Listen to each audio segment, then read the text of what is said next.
నమస్తే, welcome to Leo news. AP liquor scam తుది దశకు చేరుకుందా అంటే అవుననే సమాధానం వినిపిస్తోంది. దీంట్లో ముఖ్యంగా కసిరెడ్డి రాజు అరెస్ట్ తర్వాత వరుస అరెస్టులు కొనసాగుతున్న విషయం మనందరికీ తెలిసిందే. ఇక ప్రధానంగా జగన్మోహన్ రెడ్డి ఓఎస్టీగా పనిచేసినటువంటి కృష్ణమోహన్ కావచ్చు, అలాగే బాలాజీ, వీళ్ళిద్దరిని కూడా అరెస్ట్ చేయబోతున్నారు అని చెప్పి వార్తలు అయితే వస్తున్నాయి. వీళ్ళిద్దరు ముందస్తు బెయిల్కి వెళ్ళిన నేపథ్యంలో కోర్టు తిరస్కరించింది. మరి వీళ్ళ అరెస్టులు ఎప్పుడు జరగబోతున్నాయి, ఇక వీళ్ళ అరెస్టులతో నెక్స్ట్ ఇంకా జగన్మోహన్ రెడ్డి గారే ఉండబోతున్నారా అన్న విషయాలు తెలుసుకుందాం. మనతో పాటు ఉన్నారు సీనియర్ పొలిటికల్ అనలిస్ట్ అడిస్మల్లి శ్రీనివాస్ గారు. నమస్కారం సార్. నమస్కారం అండి. సార్, ఈ లిక్కర్ స్కామ్ ఏదైతే ఉందో ఇది తుది అంకానికి చేరుకున్నట్టు కనిపిస్తోంది. ఇప్పటి వరకు కృష్ణమోహన్ కావచ్చు, బాలాజీ గారు కావచ్చు, వీళ్ళిద్దరి పేర్లు వినిపించాయి. కానీ మరి వీళ్ళు ముందస్తు బెయిల్కి వెళ్ళడం అనూహ్యంగా వీళ్ళ ముందస్తు బెయిల్ని కోర్టు తిరస్కరించింది. సో ఎవరైతే విచారణకు సహకరించట్లేదో వాళ్ళపైన చర్యలు కూడా తీసుకోండి అని చెప్పి స్వయంగా సుప్రీంకోర్టే చెప్పింది. ఈ నేపథ్యంలో మరి వీళ్ళ అరెస్టులు ఎప్పుడు ఉండబోతాయి అన్న చర్చ, ఉత్కంఠ అయితే నెలకొంది. వీళ్ళ అరెస్టులు ఎప్పుడు జరిగే అవకాశం ఉంది, అలాగే మరి వీళ్ళ తర్వాత నెక్స్ట్ ఇంకా జగన్మోహన్ రెడ్డి గారే అంటారా? మీరేం చెప్తారు? వీళ్ళిద్దరూ చాలా కీలకమైన వ్యక్తులండి. వాళ్ళు న్యాయస్థానాల ద్వారా రక్షణ పొందుదామని ప్రయత్నం చేశారు. ఆ ప్రయత్నం విఫలమైంది. ఎందుకంటే వాళ్ళకి ఊరట లభించలేదు, ఉపశమనం దొరకలేదు. పైగా వాళ్ళని కఠినమైన చర్యలు తీసుకోవడానికి రాష్ట్ర ప్రభుత్వానికి హక్కు ఉంది అని సుప్రీంకోర్టు వేసుకుంటారని అని చెప్పింది. అర్థమైందా?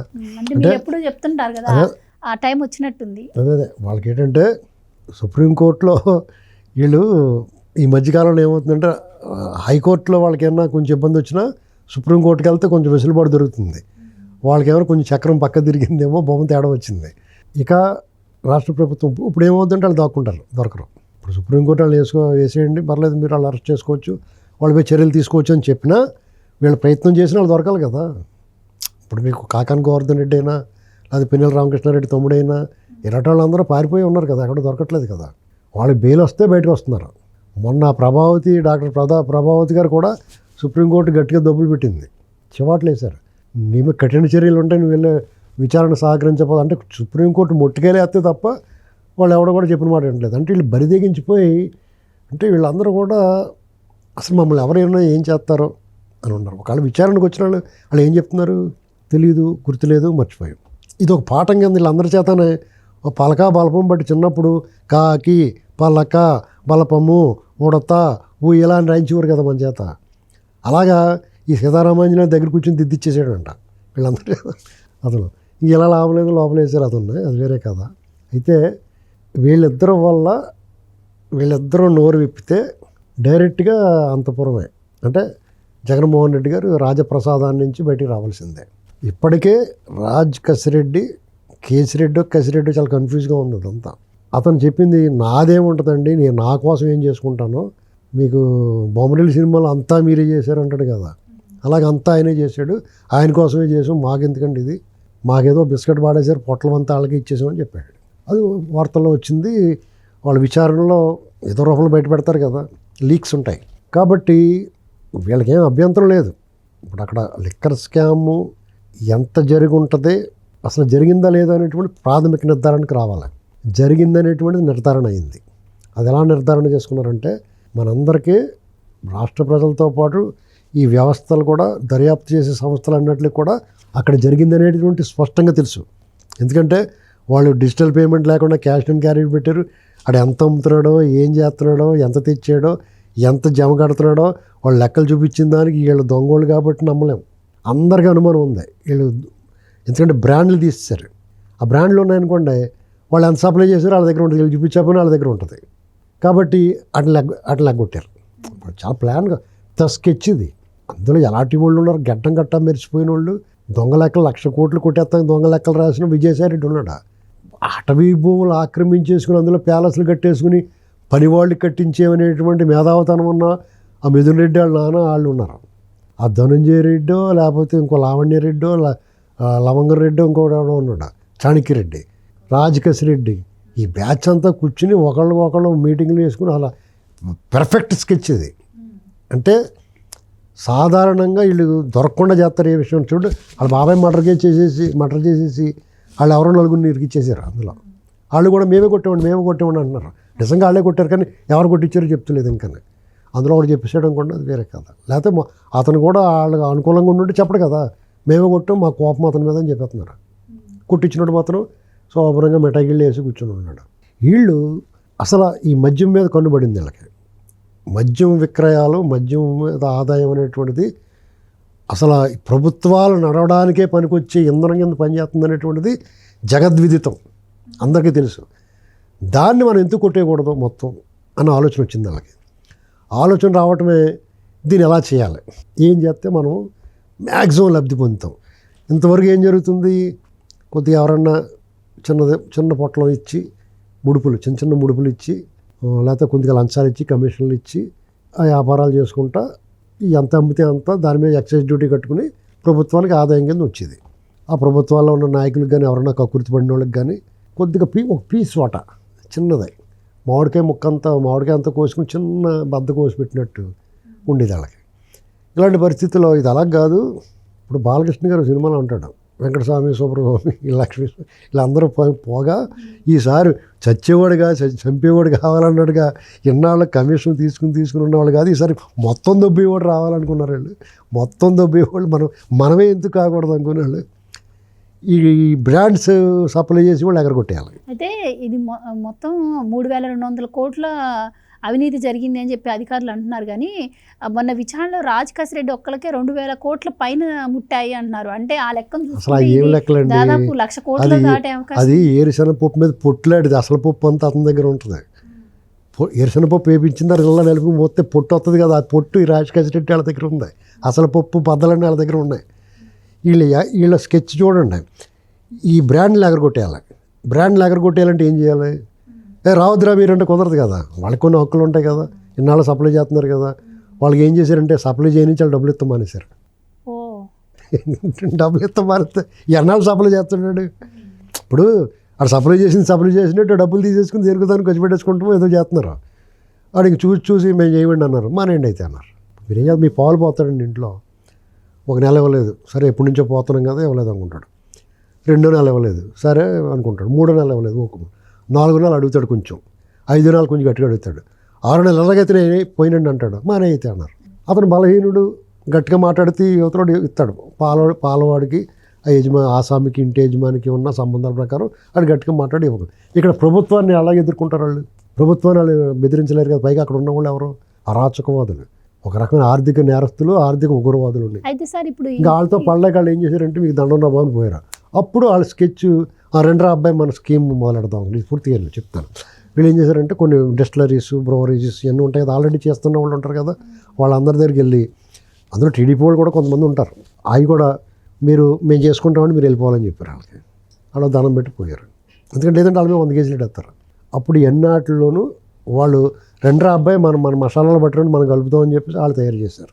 వాళ్ళు తయారు చేసి మొత్తం రకరకాల బ్రాండ్లు ఏదో మొత్తం సీసాలు నింపేసిన తర్వాత అక్కడ కూర్చున్నవాడికి సడన్గా రాత్రి కల్లో స్పెషల్ స్టేటస్ అని గుర్తుకొచ్చింది అనుకో, మనోడి పొద్దున్న ఆ స్టిక్కర్లు అంటించేసేవారు.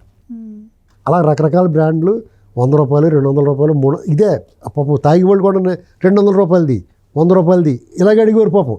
అంతకుముందు ఏమి అడిగేవారు, రకరకాలు ఉంటాయి కదా బ్రాండ్లు, మెక్డోల్ అని, ఆర్సీబీ అని రకరకాలు ఉంటాయి, అవి అడిగేవారు. ఇప్పుడు ఏం చేశారంటే ఇంకా ఈ బ్రాండ్లు పోయేటప్పటికి ఆ పేర్లు నోరు తిరక్క స్పెషల్ స్టేటస్, ప్రెసిడెంట్ మెడల్ ఇలాంటి కొత్త అని కనిపెట్టి చెప్పేసేటప్పటికి వాళ్ళు నోరు తిరక్క అలవాటు లేక 100 రూపాయలు దేవయ్యా, 200 రూపాయలు దేవయ్యా అని అడిగి తీసుకోవడం మొదలెట్టారు. అక్కడ ఏం చేశారు, ఇప్పుడు ఈ బ్రాండ్లు అలా సృష్టించారు. ఈ సీసాల మీద ఈ రేట్లు పెట్టి అమ్ముతూ మొదలెట్టారు. ఇప్పుడు మరి ప్రభుత్వమే షాపులు నిర్వహిస్తుంది, అందులో స్టాఫ్ వాళ్ళు అంతా మనదే అయినప్పుడు మనం ఇక్కడ ప్రభుత్వానికి ఎందుకు ఇవ్వాలన్న కోపం వచ్చింది, ఆ బాధ వచ్చింది. ఈ డబ్బంతా ప్రభుత్వానికి ఇవ్వాలా, సరే ఏం చేద్దాం అనుకున్నారు. సరే ఒక పని చేద్దామండి, నాన్ డ్యూటీ పెయిడ్ అంటే ఏ రకమైన పన్ను చెల్లించకుండా తయారైనది తీసుకొచ్చి అమ్మేసి ఆ డబ్బు అలా పట్టిపోతారు. అంటే టోటల్ 100 సీసాలు అమ్మితే 90% అమ్మకాలు వాళ్ళ బొక్సానికి వెళ్ళిపోయి 10% మాత్రం లెక్కలు చూపించి ఆ బ్రోవరేజెస్ తెచ్చినట్టు చూపించి అది అమ్మి ఆ డబ్బు ప్రభుత్వానికి వేసి అందులో కూడా ఆ బ్రోవరేజెస్ నుంచి ప్రభుత్వం సప్లై చేసిన దాంట్లో లాభం ఉంటుంది. అలా అంటే ముందు నాన్ డ్యూటీ పెయిడ్ దానికేమో 100% 200% లాభం, ఇక్కడేమో వీళ్ళకి ఎంత లాభం పెట్టుకుంటారో అంత లాభం. ఇలాగా వాళ్ళు యథేచ్ఛగా 3 పువ్వులు 6 కాయల కింద వ్యాపారం బ్రహ్మాండంగా చేసుకున్నారు. మరి ఇదంతా బయటపడకుండా ఉండాలంటే ఏం చేయాలి? అదేదో డిజిటల్ పేమెంట్, ఆన్లైన్ పేమెంట్ ఏమైనా జరిగిందనుకో లెక్క వస్తుంది. దానికి ఏం చేశారంటే only cash and carry, cash and carry ఇవాళ 600 అమ్మింది అంటే 600 దాని లెక్కే ఉంటుంది. అదే డిజిటల్ పేమెంట్ అనుకో ఇలా కొడితే తెలిసిపోద్ది. అలాగా వాళ్ళు 4 ఏళ్ళు 4.5 ఏళ్ళు బ్రహ్మాండం చేశారు, కుమ్మేసుకున్నారు. వీళ్ళు చెప్తున్నది 2,000 కోట్లు 3,000 కోట్లు 6,000, ఇదంతా నథింగ్. 1,00,000 కోట్ల పైన వాళ్ళు దొబ్బేసింది. అసలు అంతులేని సంపద, విపరీతమైన మద్యం వినియోగం. మధ్యలో కరోనా వచ్చింది కదా, కొన్నాళ్ళు ఎప్పుడైతే బ్రేక్ పడి మళ్ళీ తిరిగి వచ్చిందో డబల్ త్రిబుల్ అయిపోయింది అందరికీ. పైగా వీళ్ళు ఇచ్చి లెక్కర నాసిరకం చాలా ప్రాణాంతకమైంది. వాళ్ళ ఆరోగ్యాలు గొల్లైపోయినాయి, ఇళ్ళు గొల్లైపోయినాయి, కుటుంబాలు నాశనం అయిపోయినాయి, ఆడబిడ్డలు తాళ్ళు తెగిపోయినాయి, పిల్లలు అనాథలు అయిపోయారు, కుటుంబాలు రోడ్డున పడిపోయినాయి. అయినా సరే వాళ్ళకి దాని తాలూకు మత్తు పదార్థాలు కలిపేసేవారు. ఏమేమన్నా డ్రగ్స్ కట్ట తెప్పించి ఆ మధ్యని గుజరాత్లో ఒకటి పట్టేసుకున్నారు కదా, అవన్నీ విజయవాడ కేంద్రానికి వచ్చినాయి అంటే అవన్నీ. అంటే ఇందులో పౌడర్ కలిపినట్టు కలిపేసి పాలపిండి కల్తీ పాలు కలిపేస్తారు కదా, అలాగా ఇప్పుడు కలిపేసేవారు మన అందులోనే. రసన గట్ట కలిపేస్తారు కదా పొడవు వేసి, అలా కలిపేసి ఇచ్చేస్తే దానికి అలవాటు పడిపోయినాడు అదే కావాలా. అది లోపల చిల్లులు పెట్టేస్తున్నా, కడుపు మండిపోతున్నా, కిడ్నీలు పాడైపోతున్నా, పేగులు పుల్లడిపోతున్నా, కానీ తాగి తాగి తాగి ఎంతోమంది చచ్చిపోయారు. ఇవాళకి రోగగ్రస్తులు అయిపోయి ఉన్నారు వేలాది మంది. దాని మీద ఒక శోధన జరగాలంటే మైక్రో లెవెల్లో దాని మీద ఇన్వెస్టిగేషన్ జరగాలి. అసలు ఎంతమంది బాధితులు ఉన్నారు, ఎవరైతే లిక్కర్ బాధితులు వాళ్ళందరూ చావుల్ని కూడా వాళ్ళ తాలూకు మెడికల్ ట్రీట్మెంట్ అన్నీ తీసుకుని వీళ్ళ మీద హత్యాచారం అసలు ఆ పని చేయాలి వీళ్ళు. ఇంకా వీళ్ళు ఎవరు తప్పించుకోకూడదు. మరి వీళ్ళు ప్రభుత్వం మారింది. ప్రభుత్వం మారిన తర్వాత అయోమయం కింద ఉంటుంది, దాన్ని కనిపెట్టలేడు అవడం. వాళ్ళు ఏం చేశారంటే, సరే మామూలుగా ఏం చెప్పారు, 150 రూపాయలు అమ్ముతున్నారు, 200 అమ్ముతున్నారు కదా, మేము తగ్గిస్తామని చెప్పారు కదా వీళ్ళు. అలాగేం చేయకుండా 2-3 నెలలు నడిపించారు. వాళ్ళకి ఒక చెడ్డ పేరు కూడా వచ్చింది, మీరు తగ్గిస్తా అన్నారు తగ్గించలేదు, అదే రేటు అమ్ముతున్నారు, ఇంకా మద్యం విచ్చలవిడిగా అమ్ముతున్నారు, మద్యం విపరీతంగా ఆదాయం తీసుకుంటున్నారు, మద్యం ఆదాయం మీద బతుకుతుంది ప్రభుత్వం అని విమర్శ చేశారు వాళ్ళు. ఆ విమర్శను కూడా తట్టుకునే వాళ్ళు ఏం చేశారంటే, అసలు దీని బొమ్మ ఏంటో చూశారు వాళ్ళు. అసలు ఎంత అమ్మకాలు వస్తాయి అనేటువంటిది అర్థమైంది. వాళ్ళ కళ్ళు చెదిరిపోయినాయి. వాళ్ళు లెక్క చూపించిన దానికి ఇక్కడ అమ్మిన దానికి. ఓహో, వాళ్ళకి ఒక నిర్ధారణ వచ్చింది. వీళ్ళు గట్టిగా కొట్టేశారు వీళ్ళు, ఇది భారీ స్కామ్, ఇది మద్యం వ్యాపారం ప్రభుత్వం నిర్వహించడం అనేటువంటిది ఇది ఒక స్కీమ్గా మద్యపాన నిషేధం వైపు నడిపిస్తున్నానంటూ మద్యం వీళ్ళు మొత్తం అమ్మకాలు దొబ్బేసి తక్కువ చూపించి మద్యాన్ని మేము నియంత్రించామని చెప్పుకున్నారు. అది బయటపడిన తర్వాత మరి మీ ఇంట్లో వస్తువు దొబ్బేసింది, మీ ఇంట్లోకి వచ్చిన మనిషి మీ చుట్టమో లేకపోతే పని మనిషి ఎవరో దొబ్బేశారు, వాళ్ళు దొబ్బేరని మీకు తెలుసు. కానీ దాన్ని ఎలా నిరూపించాలి? అక్కడ వీళ్ళు ఏం చేశారంటే, దీన్ని ఎలాగా ఏం చేయాలని ఆలోచిస్తే ఎక్కడ చూసినా వీళ్ళకి అంతు చిక్కట్లా మట్టగిడసలో జారిపోతుంది. అప్పుడు వాళ్ళకి ఈ బాటిల్స్ ఉంటాయి కదా, ఆ బాటిల్స్ ఇండెంట్ సప్లై చేసింది ఇవన్నీ ఉంటాయి కదా, ఆ సప్లై చేసినప్పుడు వీళ్ళు అది 7 రూపాయలు ఉండేది ఒక బాటిల్. వీళ్ళు అందులో కూడా కక్కుర్తి పడిపోయి కమిషన్కి వాళ్ళకి కావాల్సిన వాటికి ఇచ్చుకున్న ఆ ఇండెంట్ల ఆర్డర్ 2 రూపాయలు పెంచి వాళ్ళకి ఆర్డర్ ఇచ్చారు. వాడు 1,00,000 బాటిల్ ఆర్డర్ ఇచ్చాడనుకో, 1,00,000 బాటిల్ తెచ్చి నింపేసి అమ్మేసుకుంటారు. కానీ వీడు 10,000 చూపించాడనుకో, మా 90,000 బాటిల్ ఏమైనా అని అడుగుతారు కదా. వీడు దాచినా కానీ ఆ గూగుల్ తెలి చూపించినట్టు వాడి దగ్గర ఉంటుంది కదా లెక్క. అలా దొరికారు వాళ్ళు. అక్కడి నుంచి మొదలెట్టి జాగ్రత్తగా తీగలన్నీ లాక్కుంటూ వస్తే ఆ దుకాణాలు అమ్మినోడు, వాళ్ళ సూపర్వైజర్లు, అక్కడ సప్లై చేసిన వాళ్ళు మొత్తం అందరూ ఫ్రేమ్ చేసుకుని అప్పుడు బాంబు పేల్చారు. విజయసాయిరెడ్డికి కసిరెడ్డి పేరు చెప్పాడు, మిథునరెడ్డి పేరు. వాళ్ళిద్దరునేమో ఆడెవడో ఇప్పుడు చెప్పావు కదా ఇందా గోవిందప్ప, ఇలాంటి బాలాజీ కృష్ణమోహన్ వీళ్ళ పేర్లు వచ్చినాయి. ఇప్పుడు వాళ్ళిద్దరూ చెట్టుకొకరు పుట్టుకొకరు పారిపోతారు. ఇప్పుడు సుప్రీంకోర్టు నుంచి ధనంజయ రెడ్డి ఈ మొత్తం ముఠా అండి ఇదంతా. వీళ్ళందరూ వేరు కాదు. ఇప్పుడు వీళ్ళందరి మీదనే ఈ లెక్కర్ స్కామ్ ఒకటే అనుకుంటున్నారా మీరు? రెవెన్యూలో ఉంటుంది, భూముల్లో ఉంటుంది, అప్పులు తెచ్చి దొబ్బేసిన దాంట్లో ఉంటుంది, విశాఖ ఋషికొండ దాంట్లో ఉంటుంది. వీళ్ళ గ్యాంగ్ ఈ ప్రధాన గ్యాంగ్ ఇది. జగన్మోహన్ రెడ్డి ప్రధాన అనుచరులు వీళ్ళు. వీళ్ళకి మళ్ళీ పిల్ల కోతుల్లాగా వీళ్ళకి మళ్ళీ కొంతమంది ఉంటారు. ధనంజయ రెడ్డికి 4, వాళ్ళకు 4 మళ్ళీ వేరే చోట్ల దోపిడీలో, అంటే మొత్తం అంతా ఇల్లు దొప్పలేరు కదా, వేరే చోట దొంగిలించడానికి కొంతమంది పెట్టుకుంటారు. ఇలాగా ప్రతి స్కీము ఒక స్కాము. ప్రతిరోజు 100 తప్పులు చేశారు. అంటే అవినీతి విషయంలో ఆకాశం ఎదిగిపోయారు వీళ్ళు. అంటే వీళ్ళని ఎవడో అందుకోలేడు. అరాచకంలోనూ ఒక మార్క్ సెట్ చేశారు, దోపిడీలోనూ మార్క్ సెట్ చేశారు, అప్రజాస్వామిక విధానాలను చట్ట రాజ్యాంగ ఉల్లంఘనలోనూ ఒక బెంచ్ మార్క్ సెట్ చేశారు. దాని దగ్గరికి ఇప్పుడున్న రాజకీయ నాయకులు ఎంత చెడ్డవాడైనా సరే చేరుకోలేడు. ఇతనికి ఆస్కార్ కాదు, భాస్కర్ అవార్డులో లేకపోతే గోస్కర్ అవార్డులో ఏదో ఒకటి కనిపెట్టి ఇవ్వాలి. జైల్లో ఉన్నా కానీ నీకు అవార్డు ఇస్తామే బాబు, నీది మాత్రం నీ ప్రతిభకే జోహార్, నీ ప్రతిభకి దాసోహం అని చెప్పాలి. ఎందుకంటే ఈ ఐడియా ఎవరికి వద్దండి. లిక్కర్ మనమే అమ్మేసుకుని మనమే దొబ్బేస్తాం, గవర్నమెంట్కి ఏంటి కట్టేది అనుకోండి ఆలోచన ఎవరికైనా వచ్చింది ఇప్పటివరకు ఈ దేశంలో ఎవరికి రాలేదు. వాళ్ళు ఏదో పాలసీ మార్చి ఏదో కమిషన్లు తీసుకుని ఇలా చేశారు అంతే తప్ప మొత్తం మనమే చుట్టపెట్టేద్దామన్న ఆలోచన ఎవరికి రాలి. ఇప్పుడు కేజ్రీవాల్ వాళ్ళు కూడా మద్యం పాలసీ మీద దొబ్బారు డబ్బులు, అంతేగాని మొత్తం అంతా చుట్టపెట్టేద్దాం అనుకోలేదు వాళ్ళు. ఆ విషయంలో వీళ్ళు గ్రాండ్ మాస్టర్లు. వీళ్ళకి బ్లైండ్ ఫోల్డ్ అంటారు, కళ్ళకి గంతలు కట్టుకుని 50 మందితో ఆడతారు బ్లైండ్ ఫోల్డ్. ఇప్పుడు చదరంగం ఉంటుంది కదా, బ్లైండ్ ఫోల్డ్ అంటే యువతల మాస్టర్ కళ్ళకి గంతలు కట్టుకుని అవతల 6 7 10 మంది 40 మంది ఎంతమందితోటైనా ఆడతారో వాళ్ళు బ్లైండ్ ఫోల్డ్ గ్రాండ్ మాస్టర్ అంటారు. అలా వీళ్ళు ఈ విషయంలో జనాలకి గంతలు కట్టి వీళ్ళు ఆటలాడారు వెరైటీ గారు. ఇది మాత్రం ఈ విషయంలో మనం అతని ప్రతిభకి, అతని సత్తాకి, అతని బరితెగింపుకి ఖచ్చితంగా మాత్రం సాల్యూట్ చేయాలి. ఈ విషయంలో మాత్రం ఇప్పుడు మంచి పని చేసినా భలే మంచి పని చేసేవారని మెచ్చుకోవాలి, చెడ్డ పని చేసినప్పుడు కూడా తిట్టుకున్నా కానీ భలే తెలివిగా చేసేవారా అని చెప్పేసి మెచ్చుకోవాలి. కానీ మీరు అంటున్నారు అది జగన్మోహన్ రెడ్డి గారి దగ్గరికి వెళ్తుందని.